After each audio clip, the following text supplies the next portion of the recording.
We got it now. There it is. Community Chronicles Radio, brought to you weekly by Gannon University's Erie Technology Incubator. In partnership with the Corey Higher Education Council, the Erie Technology Incubator, located at 900 State Street, works in the entrepreneurial ecosystem and provides technical assistance through the entrepreneurial process. This show features members of this ecosystem and the entrepreneurs in the Erie area. Welcome to Community Chronicles Radio. As always, if you would like to give us a call and ask a question of our guests or us, the number here in the studio is 814-679-1080. I am Dr. Matthew Plotz. I would like to again ask for well wishes for Steph here on the show. She's going to be out for a bit, continuing to receive radiation treatments throughout the weeks, and I will keep the audience posted as time goes along. She's in great spirits. Things are going well. We're in the last stage of the cancer treatment, so hopefully good news soon. Looks like Bob's coming into the studio here. So today, I am happy to introduce our first guest. You may know him by his work on the pizza bomber case several years ago. This case had national attention back in 2003. Jerry Clark is with us and served as the lead investigator for the FBI during this case. There's a lot of questions to ask. This audience may not know some of the ins and outs of that, and we'll talk a little bit about that. But other things going on, and that's why we have Jerry here as an entrepreneur in our area. So Jerry, welcome to the show. Well, thank you for having me. I'm glad to be here. Kind of give us your backstory. We were discussing before the show, where you grew up, what you have going on, and how you came to be with the FBI and that entire journey. Sure. I'm an Erie guy. I mean, I love Erie. Always have.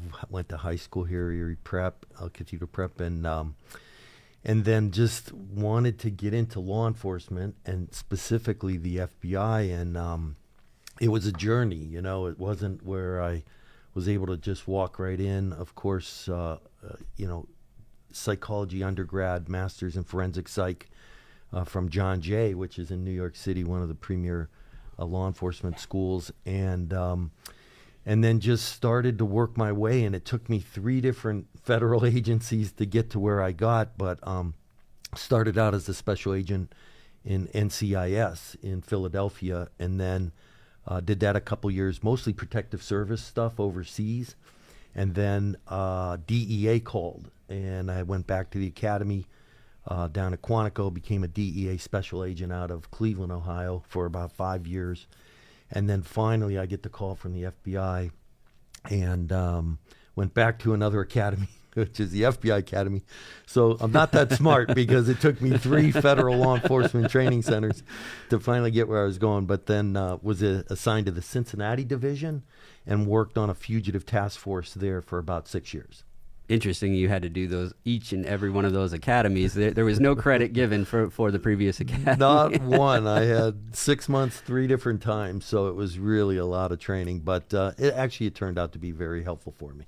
Absolutely. So, you probably get this in every interview request. Talk a little bit about the pizza bomber case and everything that you dealt with as you started to investigate that.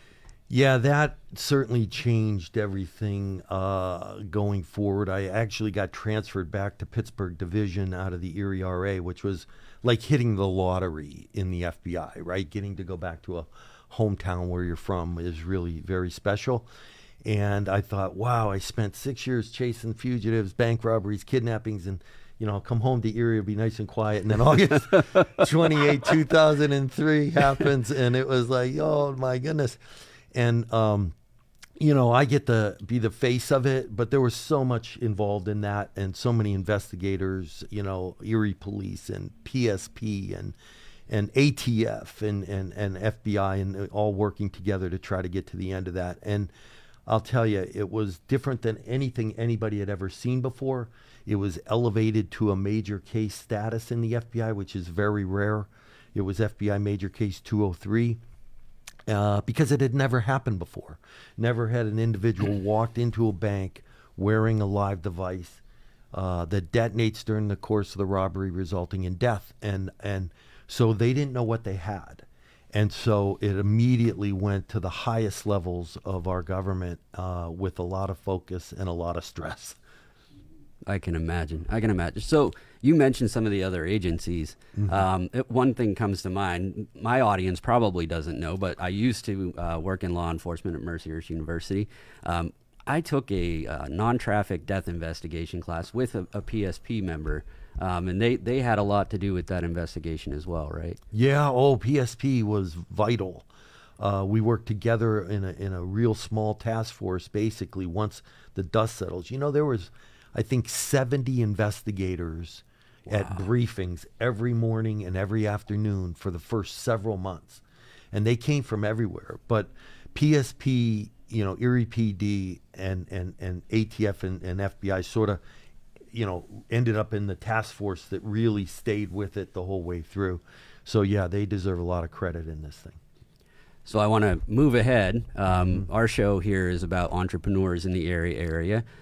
You are part of the Erie Technology Incubator, right? Yes, I am. Yeah. Hey. Oh, there's Brad. Do you have a question, Brad? No, I just said yay. I'm just sounding off. Yep. Oh, I got you. So you are also now a Gannon professor. Talk a little bit about that and what and the process you used. There's a book, right, about this whole experience with Ed Palatella from Times News. Exactly. Ed and I collaborated on a book, the Pizza Bomber book, and it's been wildly successful. And then we had a publisher come to us for another 3-book deal after that. So we wrote 3 additional books, including my time on a fugitive task force. We have a book on bank robberies, and then we have a book on Marjorie Deal Armstrong herself, which is a whole entire interesting case study. entire case study there. And now I get to utilize that as I teach at Gannon University, and I use all those different histories in the classes that I teach. And I think it really helps the students get a feel for the real world and what's going on out there as an investigator. Isn't it interesting? So much has changed since 2003 as well that, some of the investigative techniques are just so different. And, what do you teach the students about that? You could not be more right. With the technology and how that's changed in social media and cameras everywhere. I mean, we're seeing this in the CEO killer. We were just talking about off air, and you just follow those cameras. You're on camera somewhere, everywhere you go, and I think that's really assisted law enforcement in ways that we didn't have back in 2003, and in putting together the Pizza Bomber. But I'm just trying to keep those students up to date with all the current techniques that we use to really go out there and help solve crime. I thought it was very astute, and I don't know. We'll find out as time goes along. Law enforcement doesn't give you all of the information, but it was amazing to me how, like you said, he moved to the bus stop, got on the bus, and then they were able to buy the ticket, figure out where he was going. And amazing to me, I guess it was a rookie police officer that came to the scene, and automatically it was. It was impressive. I don't know, what was that, Altoona? Altoona McDonald's. Yeah, I'll tell you, that was outstanding police work. And again, in hunting fugitives, it's a real art. It really is. You don't tend to think of it that way, but there's a skill set in hunting fugitives, and the last known sighting becomes very, very important because now you know where to work off of. And following the cameras took him right to the bus, and then the bus, we can figure out where he went. And so it's really important that technology has helped us so much. Talking about and roll call and everything, more than likely, they were aware, you may want to look for this guy today. Absolutely. You get pictures out there. The media really helps in those instances, getting it out, having people call in. I'm really surprised somebody didn't call in saying who he was. This was a classmate, or I've had him at in church, or a family member.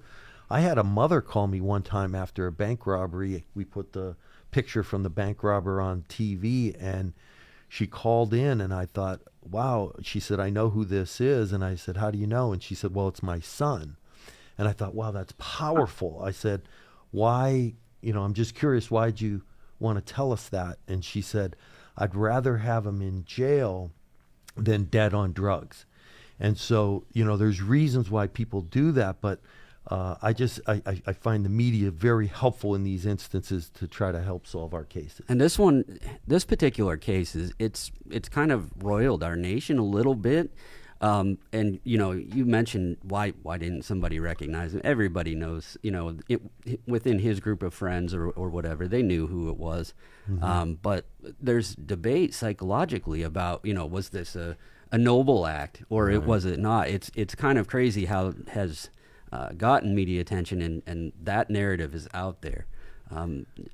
Something new, I think, probably. I think that's absolutely horrific to think that this guy is anything other than a stone cold killer, and that frustrates me, quite honestly. Yeah, me as well. I've been kind of surprised, especially given this time of year. I think the social media aspect of things have disconnected people from humanity in some cases. I couldn't agree more. Ideology is never an excuse for violence, and that's sad when you think about it that way. Absolutely. So I want to talk a little bit about what you're doing now. Sure. You are the president of Fisher Security, located right here in Pennsylvania. Talk a little bit about how that came to be and what you're doing now.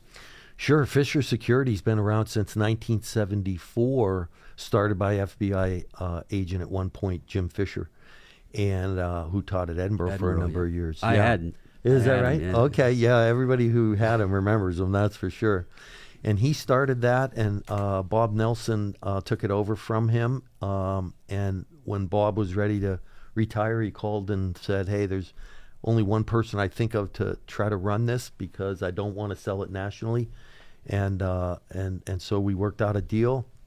And I'll tell you what, Fisher has grown with the help of the incubator and all the different things support I get out of Gannon, has really multiplied probably 4 times in size. Wow. So Brad, you're on the call. Do you want to kind of weigh in on the process you've used with Jerry and Fisher Security? Yeah, well, actually, I'm going to almost take a step back and say, Jerry, you're an interesting person, not only professionally and, having to respond, as you've said earlier, to some unusual once-in-a-lifetime events. But what I find really interesting about you, from my observations, and I scan people all the time, Right. is that you have taken the opportunity to be entrepreneurial in a variety of facets of your life. Can you talk a little bit about your process of thinking through how you move some of your experience with the pizza bomber into media and books, and how that turned into what you're doing at Fisher Security? Sure. Thanks for the question, Brad, and I appreciate the nice thoughts. You know what? When I did that job for all those years as, a special agent in all those capacities in FBI specifically, I never thought of it as a skill set. I always thought of it as, hey, that's what I do, and that's all I want to do: solve crime, put together puzzles. And when I retired, I realized that it was more than just a job that I had. It was a knowledge base and a skill that society needs and wants. And especially in today's day and age, all the things that are out there that can cause us harm or fear. And so I took that skill set, and now I've been able to utilize it in a number of different ways. Number one, entertainment-wise, through the books and different shows that I'm on. I've got 2 shows coming out, one this month and one next month. One on HBO Max and one on Paramount Plus. And I got to tell you, again, I never saw it that way, but people want to know, how did you do what you did, and how can you help keep safe? The second component of it for me is educational, to share what I've learned with up and coming new agents and investigators. And I find that a thrill for me to know that I taught somebody that's going to go out and now, help solve crime or help keep society safe. And so it's really developed into such an entrepreneurial spirit for me now. And Fisher Security took that to another level where I don't advertise, I don't put it out there, but I cannot get enough employees to fill sites. I have nearing 100 employees now. And when I bought it, I had 30. So it shows just what's out there and what the need is in society. And I'm just happy that I can, in my small way, fill some of that need. I think one of the great things that you talked about there, and I try to mention this all the time because I look at my history. When I was a teenager, I was a line cook. We were talking before the show. I was a police officer at Mercyhurst University for a time, and those skills, each job that you have, does an impression of skills that you will use no matter what you do. And I know that people who have worked in law enforcement look at problems very differently. And but I think that's important for anybody that holds a job. My teenage daughter now works at Moe's, and I try to impress upon her, you're learning some skills that are going to serve you well no matter what you end up doing.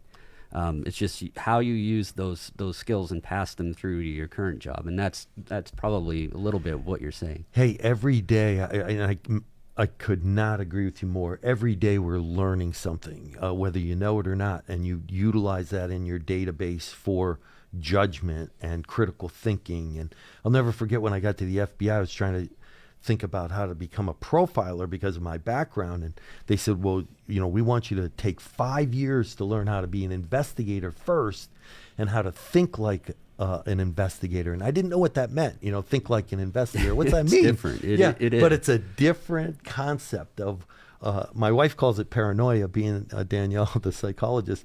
But I tell her it's not a paranoia. It's an situational awareness. It's an observation skill. It's watching everything because everything means something.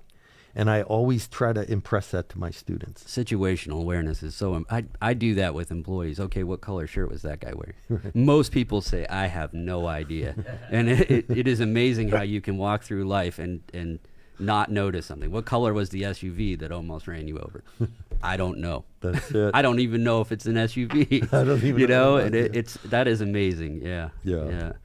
So Jerry, yes. you're doing something interesting too. I'm going to highlight a point that you said, and I'll misquote you if I try to get the exact words you use. But being able to share those experiences and taking it to books and TV shows is actually a service, the way I see it. Meaning, there's a lot of young people you are, in front of in the classroom, but you're also putting it out there for a national or global audience.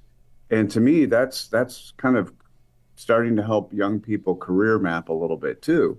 Think about what they might want to get into and understanding it in their leisure actually, immerses them in what you experienced and talking about it, as you said before. I think that's going to do wonderful things for people trying to figure out their career path too. Absolutely, Brad. I think it really helps, and it gives you credibility in the classroom when you know that, hey, this person's done that job. It's not just something they're speaking about. It's not just something in the book.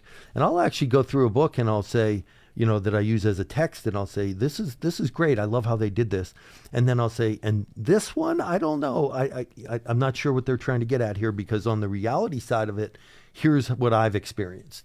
And so I think the students get a real beneficial look at that and helps them advance and become, again, better at what they're going to go out and do in society. And I think it's a win-win for everybody. No, we talk. Go ahead, Brad. I'm actually kind of jumping around a little bit because first of all, I just see a lot of value in why you've taken the steps to get your message out about that time in your career. And now you're an entrepreneur with a business that seems to be exponentially growing. What's new with Fisher Security? Wow, Fisher's got a ton going on, I can tell you that. It's getting to the point now where it's so big that we're actually looking at potentially a merging situation with another company to advance it to another level. But keeping me involved, because that's the main part of anything that you build. You don't want to give it away or just sell it to somebody that won't treat it like you did. Because my clients, to me, many of them are my friends. If you're from Erie, you're going to know Right. people. Right. And so if I have a client, at Holman or Champion or wherever we service, and I call Mark Winkler, I call Dave Holman, or, these are friends of mine, and I want to treat them with the dignity and respect and provide them the service that they need. And they trust you.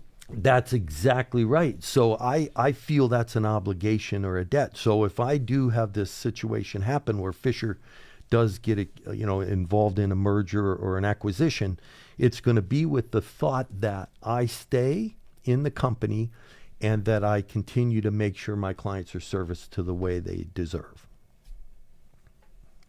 Yeah, that's special. Well, I wish you the best on that. If you merge, what kind of service and impact does that make going forward? So what it does for me, and you'll notice this in small business, small businesses have a very difficult time sometimes with, say, insurances or things that they need to have in coverage. I now have the opportunity to have a larger provider. Let me give you an example. We do all unarmed security guard service, right? And patrol car. I have a patrol car that goes all night and checks on buildings and does things. Well, now if I have this situation, I can add an armed side because of the insurance that was, almost at an untouchable rate for somebody at my size. And now I can actually continue to grow with more opportunity to provide different services. So my capability expands. The other thing is I'm down to Pittsburgh. I have clients in Pittsburgh now. And I got to tell you, when you get out of your area, now that adds a whole new dimension for trying to keep up with supervision and hiring. And so now this company that comes in with me who has more of a regional national presence has that capability with HR departments and with benefits that they can provide, 401ks and healthcare. So the whole thing is, again, going to be a good situation for all my employees, and it's going to add this huge new footprint that we can keep developing throughout certainly the East Coast. So with growth, one of the challenges always is the employees. You mentioned that. What type of employee are you looking for? What background do they need to have to come work for you? We love people that have either worked in a service, have military service before, have prior law enforcement, or if they're fresh out of school. And I had the fortune of being able to teach some of the students that have come over and work for me. And in fact, my director of operations was a John Sapienza. I pulled right out of Gannon University, where I taught him for 4 years and watched his development. And then he started as a guard, moved into my patrol car as a supervisor. Now he's director of operations of like 90 some people. So I got to tell you, the skill set out there are people looking for work, but you got to be responsible. You got to show up. You have to, and I find that's very challenging sometimes for us in business. I know they told us at the academy that if we didn't find the police job that we were looking for right away, do this. Go to a department like that. And I realize sometimes this is a stepping stone to other things, and that's fantastic. But while you're there, give me your best, and that's what we look for. Well, we got to wrap up this half hour. We're getting ready to go to the news. Jerry, I appreciate you coming in and sharing your story, the background, and what you're doing now. It was very interesting. Well, thank you for having me and giving me the opportunity to thank Gannon University and everybody who's helped me along the way. I really appreciate it. All right. Thank you. You are listening to Community Chronicles Radio on 103.3 FM, 105.9 FM, and 1530 AM, and as always, through the Corey Higher Education Council Facebook page, or TalkErie.com with the Listen Live button that I hit every day at 3 o'clock. We will be back with Bob and Lauren Hammer after the break.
Welcome back to Community Chronicles Radio, brought to you weekly by Gannon University's Erie Technology Incubator. In partnership with the Corey Higher Education Council, the Erie Technology Incubator, located at 900 State Street, works in the entrepreneurial ecosystem and provides technical assistance through the entrepreneurial process. This show features members of this ecosystem and the entrepreneurs in the Erie area. So the guests for this second half hour, I'm kind of excited to get to this conversation. They were on the show, probably in the early stages of it, I think. Graham E's Kitchen. We have Bob and Lauren Hammer. They're kind of an internet sensation with the amount of reach that they're getting through Facebook mostly, right? Welcome to the show, Bob and Lauren. I have Bob in the studio, and I think Lauren's on Zoom. How we doing? Yes, I'm here. All right, so I see the posts on Facebook all the time, and there's obviously a lot to talk about. But let's back up. Some listeners may have not heard the first show. Give us the backstory of the business that you started, Graham E's Kitchen. You want to take that, Lauren? Why don't you start us off? Okay. So Grammy's Kitchen. Grammy was Lauren's mom. She passed away in 2017 from breast cancer. We started our business producing snack mix. So we took the original recipe that Grammy made. Lauren actually made it for me in hunting season, and it kind of took off from there. I started taking it to school. The kids started loving it. Started asking them for different flavors and whatnot. So we made the decision to get into business with it. And it's been nonstop for 10 months. So, I think last time we talked, we were getting ready for Rib Fest, and that was a whole different level of craziness, and it hasn't stopped since. So, sometimes a business, they get busy through different methods, but your business is very busy because you're legging it out, right? You're getting to the festivals, you're getting to the art shows, you're doing all of those things. Talk about what it looks like for you in that process to get out into the environment and just get your product in front of people. How many events have we had so far, honey? We just did our 82nd event. 82nd. When did you start? In 82 events. How long has that been? February 8th till now. So not even a year yet. Nope. So I think we always try to take lessons for entrepreneurs out there. Sometimes, and this will be the case, because do you still have your full-time positions? Are you still working, or have you gotten to? So it's always that decision. But your busyness and the way that things are going, it's a testament to both of you and the work that you put in. I would say, the advice that we like to give is that entrepreneurs understand that you may want to start a business. It doesn't mean you're going to be working less, at least not at the beginning. Right? That's for sure. Yeah. So talk about the amount of time and energy that gets put into that, especially with trying to balance the job and where you are. Yeah. How do you do it? You want to take that, Lauren? You're quite the event coordinator. Well, it's not easy. It's definitely worth it. It's just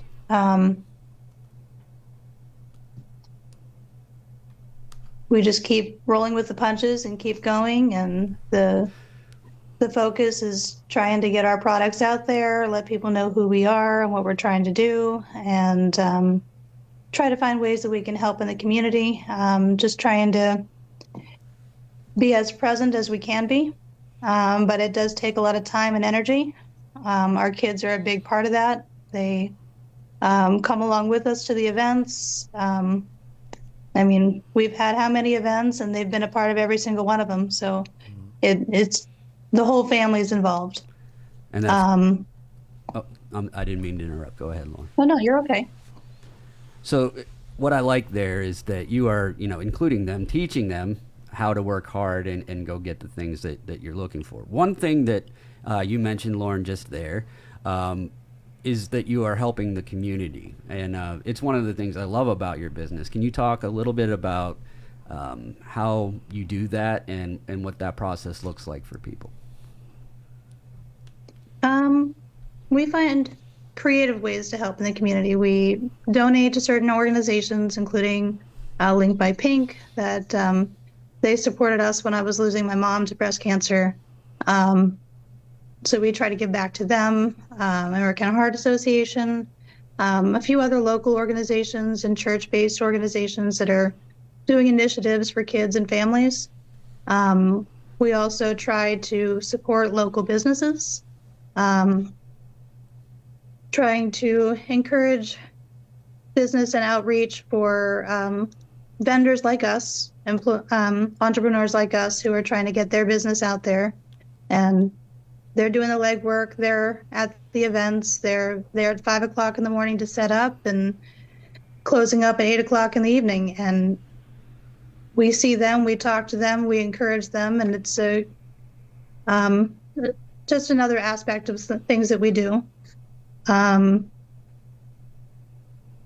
We have big goals to help in other ways, including donations to schools, fundraisers. Because we're not busy We enough. would love to do fundraisers for sports teams. Sorry, I'll hand it off. No, I was just saying we're not busy enough, so we're finding ways to stay even more busy. So that process of being busy, and we touched on it moments ago, and you know, we use this show to be instructive for entrepreneurs. I kind of gather that you're getting close to that point where it's this business will be enough to be what we do as opposed to your job. How are you making that decision, and what would go into that for someone else that would be thinking of in that line? Well, I think what you need to understand is when you make that decision, it's not just easy from that point. I think there's a perception that, oh, you own a business, you're so prosperous, you're doing this, you're doing that. But you have to reinvest in your business constantly, over and over and over again, and it's not easy. You know, there's times you're like, well, I gotta pay this bill, but I gotta invest this money into the business. So, just realizing that you live through your business supports you and supports your life, but all the work you put in now is going to be fruitful in the end. So you continue to do that process over and over again, and you're going to run into problems daily. There's problems that we laugh about that we had at the beginning that are minute compared to now. But as you fine tune everything moving forward, you're going to learn that you can do it, and you can be successful, and you can make that transition.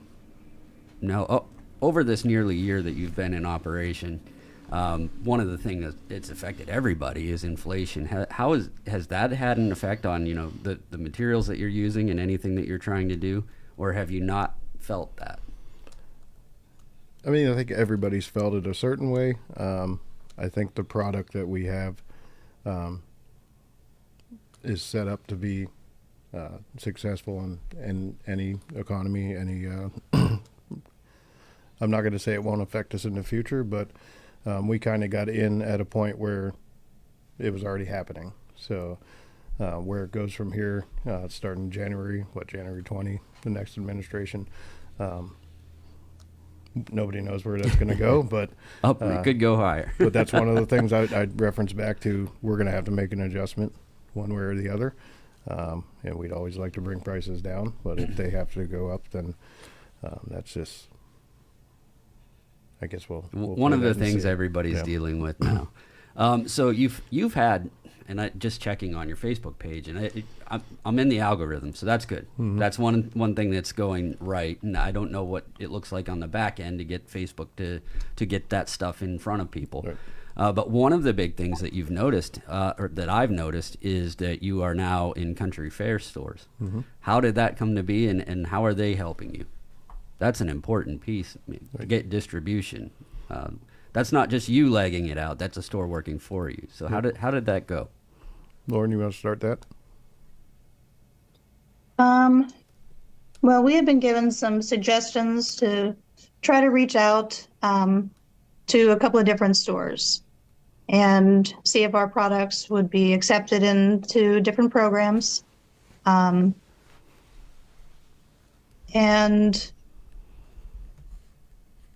I don't know, we were looking to, one thing I like about the Fresh and Local program is that we're not by being involved in that program, we're not just supporting ourselves, we're also supporting other businesses. When we make a post or talk about where our products are, we're also drawing attention to other businesses that are a part of that program or other businesses that have their products in the store. So that was a part that really intrigued me as a way of supporting other entrepreneurs. Honey, if you want to talk about the process in the beginning. Yeah, first and foremost, we're extremely excited and grateful to be in that program because there's not many local vendors around. So it's a great opportunity to get our product out there. We didn't come to that. So in the beginning, in May, we were approached by Country Fair. They approached you. Yeah, they Wow. had called us. And then I want to say September, we got that finalized. So we're in a few stores for now, and we have 90-day period where they evaluate us, and then we'll hopefully increase our capacity throughout the whole network. But there's things. Country Fair is very exciting, but I think one thing I want to bring up to other business owners is you have to make those decisions, even though it could be a great decision financially for you. How is it going to affect your other aspects of your business? So we had to take that into account with our pricing and how we produce, because we did 82 events. So if your pricing's a certain price in an event and it's a different price at Country Fair, you have to take that into account. So I think we came up with a very good system and a very good method of how we approach that. So we're just excited about that opportunity. We're really excited when we go to events that people are like, "Oh, you're in Country Fair, can you put this flavor in there or that flavor?" So we're working on that. We have our buffalo flavor coming into Country Fair, which is an extremely popular one at our events. So people have been, we take people's feedback in the community and we apply it to things we do in our business. So it was a process to get in there, but it's going very well. We're very excited about it, and we're looking forward to expanding there. So at this juncture, at this time, you are working 82 events in less than a year. Mm-hmm. You have Country Fair distribution, and potentially people buying online. Mm-hmm. What does it look like every day as far as production? What is it, are you still working from home? No. So in more exciting news, we're actually opening our own location. It's going to be on 3431 Poplar Street. We're doing a combined effort with Outlaw Barbecue, who we worked Rib Fest with. So we have it's called the Trading Post at Poplar Place. The goal is to make it Erie's most popular place. So, so we've been producing at our church, Lake Erie Church. We're in production a couple days a week, and we can produce a lot of product in a couple of days. Hon, you want to talk about production and more about the Trading Post? So she put together the front end, the store, and it's awesome. It's unique. I'll let her talk a little bit about that. As far as production, since that was the question, we bake a couple of days a week, and we spend the rest of the time labeling, bagging, counting, and preparing for the upcoming events, updating the website, improving our graphics and our designs, making contacts and connections with people. So that's kind of how our days run, or our week runs. Just a lot of time management and communication. And then as far as the Trading Post, so again, along the lines of supporting local entrepreneurs, we're excited about our venture with the Poplar Place, and we really wanted to help other people that we've connected with. So to start, we brought in about close to a dozen other vendors, highlighting some of their products. in our little storefront, which is the front half of the building. And it's just an opportunity to have their things on display, to show what they've been working on, talk a little bit about them every time someone comes in, to see what's in the store. We're currently doing appointments, and we have an online store that's been going pretty well and getting popular. We like to talk about where these businesses started, what their goals are, the backstory on each of the vendors, each of our contacts. And it's just exciting to see our connections grow, and the excitement that you see in other people's eyes when they hear the stories about each of our vendors that we've talked to and that we're highlighting in our store. That's exciting. And I think it's one part of Erie. We mentioned this on the show quite a bit. Erie has this tendency to try to help in the entrepreneurial space. That ecosystem's out there. Everybody wants to see everyone else succeed. I think that's really great. So you mentioned Outlaw Barbecue. Can you talk about some of the other vendors that you're featuring and trying to help out in the store? Well, I'll talk about. I can talk about Outlaw Barbecue, and then you can talk about the other vendors, because she does awesome with them. As far as Outlaw Barbecue and Grammy's Kitchen combining to create the trading post, one thing I will say as a new business owner, I've heard words that I've never heard in my life in trying to get a store open and a restaurant open. It's a process. It takes time. You meet and greet with people in Erie that you didn't know existed. So for the Outlaw Barbecue portion, we're going to be offering mobile ordering, pre-orders. We're going to be doing events. We can do office parties, things of that nature. In my opinion, he's got the best brisket around. So that's coming very soon. We're in the final steps of what seems like a very long process to open the doors. But as far as the vendors, I'll let Lauren touch on that. So the vendors that we currently have, and we eventually hope to have more vendors involved. This is just the first set of entrepreneurs that we're working with. We've selected specialty items, local products. We have maple syrup from Yatzer's. We have Hughes Farm and Apiary that brings in her honey products, which are fantastic. If anyone has a cold or anything, she's got a honey for that too. We have freeze-dried snacks. We have our own snack foods. We have, my dad actually makes baskets and repairs antique furniture with tail weavers. So that's his business. Wow. And we have his products highlighted there. We have wooden flower arrangements. We have some local crafters with some very unique skill sets. We have up thrifting, which is a very up and coming business venture with Second Wave. We have Handcraft Island, which makes beautiful, very elaborately designed candles. If you haven't seen her products, ask her about the Fruit Loops. It's amazing. And smells exactly like Fruit Loops and looks like it. Right. We have a soaps vendor. She's gearing her products towards more local and healthy products, good for your skin, good for the environment. We have a dog snacks, dog treats business from Waterford Patisserie. And that's just the beginning. We have many other vendors we've reached out to who anticipate coming into the store soon. So a lot of big things. Currently, we're taking orders online and just trying to find ways to support local vendors and local businesses. And that's awesome. And you're open. Yeah. That's open now, that storefront? Yeah. The online aspect is.